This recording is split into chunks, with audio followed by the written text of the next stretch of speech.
Everybody, I'm feeling a little bit better. I should look a little bit better because, boy, I've been sick.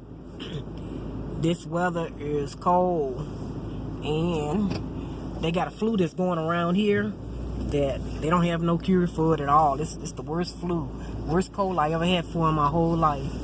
But I thank God I'm feeling better. But let me touch base on the Please Me song again. I think that writers and the music writers and songwriters, you need to take note to this, because if Cardi B and JWhite and all the rest of them get away with what they've done with that Please Me song, and then at Party with C-Mess's song, then you're all gonna be in trouble. Because if my music guy had all my lyrics in his hand, he made the music, he know how to change everything to make it sound different. He's hiding for a reason.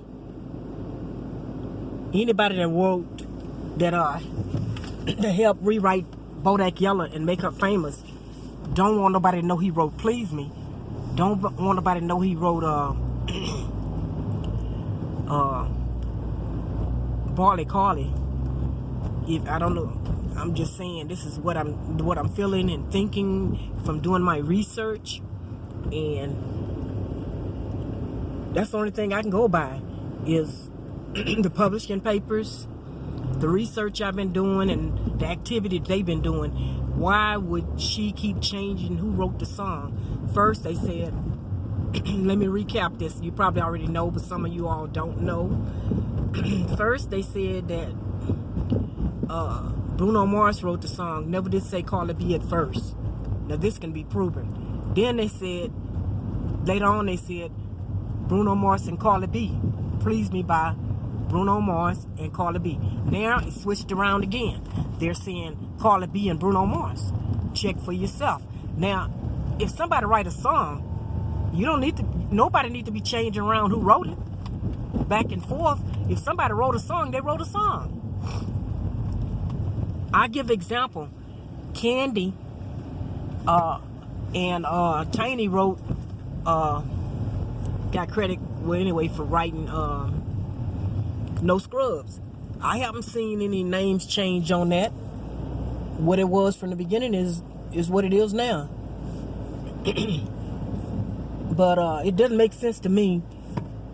And then if you think about it, JWhite did it, never hardly even say he stayed in Houston.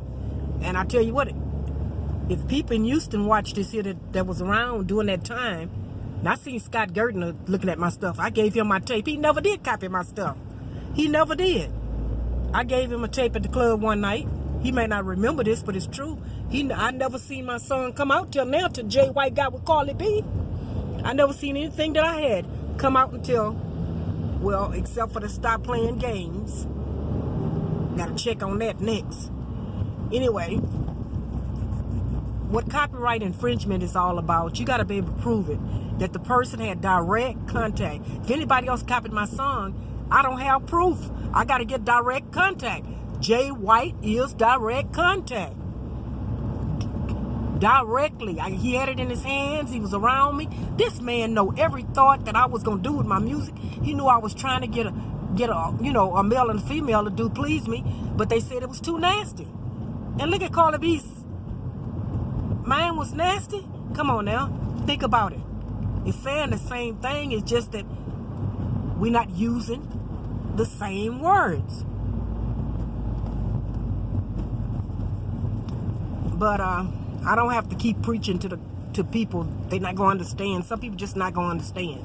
But anybody that writes songs, most likely they understand. Now, if you gave your music guy your lyrics, because it makes sense to give them the lyrics before you go in, so it wouldn't take so long when you rap. Well, I don't call myself rapping, talking through the lyrics. He can make the music faster. I think so anyway. He would always do that. I'm gonna say every time that I can recall. And we got witnesses to all this in Houston. Where all the people in Houston to know. I'm not gonna name no names. I'm not gonna bring them names up later on. But It's many people in Houston know the whole story of Please Me and all the songs that I done. And they know JWhite made the music.